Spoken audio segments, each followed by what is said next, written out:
ஆனா இந்த இடத்துக்கு போனா இவ்வளவு பயங்கரமா இருக்கும்னு முதவே எங்களுக்கு தெரியாம போயிடுச்சு. அதாவது என்ன கதைனா, ரீசெண்டா நாங்க ஃப்ரெண்ட்ஸ் எல்லாம் சேர்ந்து எல்லாம் சமைச்சு சாப்பிடுவோமே அப்படின்னு ஒரு பிளானை போட்டு போனோம். அதை தான் இந்த வீடியோ ஃபுல்லா பார்க்க போறீங்க. நோட் பண்ணி வச்சுக்கோங்க. நீங்களும் உங்க ஃப்ரெண்ட்ஸோட சேர்ந்து சமைச்சு சாப்பிடுங்க. எப்பயும் போலதான் நம்ம ஆட்கள் அருமையா பிளான போடுவானுங்க. ஆனா கிளம்புறது பொறுமையா தான் கிளம்புவானுங்க. ஆனா ஒரு வழியா கிளம்பிட்டோம். கிளம்புனதே அதாவது 10:30க்கு பிளான் போட்டா எல்லாம் 11:30க்கு தான் வரானுங்க. என்ன பண்றது? இருந்தாலும் பரவாயில்ல, வேகமா ஃப்ரெண்டோட வீட்டுக்கு வந்தாச்சு. அதாவது என்ன பிளான்னா, என் ஃப்ரெண்டு வீட்டுல இருந்து கொஞ்ச நேரம் உட்காந்துட்டு அதுக்கப்புறம் பொருள் எல்லாம் என்னென்ன வாங்கலாம் எல்லாம் யோசிச்சுட்டு ஒரு லிஸ்ட் எழுதிட்டு அதுக்கப்புறம் கிளம்பலான்னு பிளான்.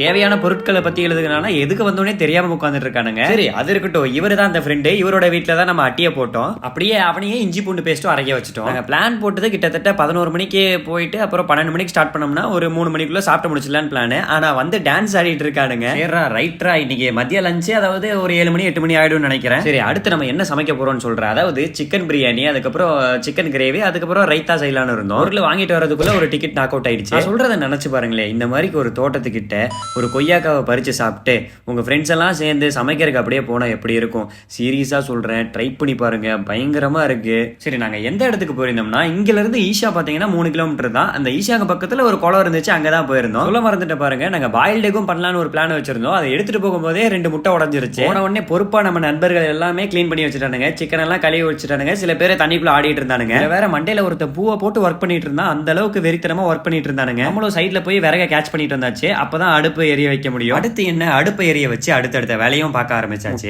ஒரு சைடு பாயில் பண்ண, அந்த சைடு பிரியாணிக்கு ரெடி பண்ண, இந்த சைடு கிரேவிக்கு கொஞ்சம் ரெடி பண்ண, பார்க்கும் போதே பிரமாதமா இருந்துச்சுன்னு சொல்லலாம். அதுக்கு அடுத்துதான் நமக்கு ஒரு பெரிய டாஸ்கே இருக்கு. பிரியாணிக்கு தம்மு போட்டாச்சு, கொஞ்ச நேரத்துல பிரியாணி ரெடி ஆயிடும். ஆனா இறக்கி வச்சு எதுல சாப்பிட?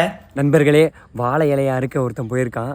அதாவது தோட்டத்துக்காரன் பார்த்தானா கன்ஃபார்ம், அடி கன்ஃபார்ம். அடுத்து என்ன, அருமையா இருக்க பிரியாணியை பொறுமையா சாப்பிட்றது தான்.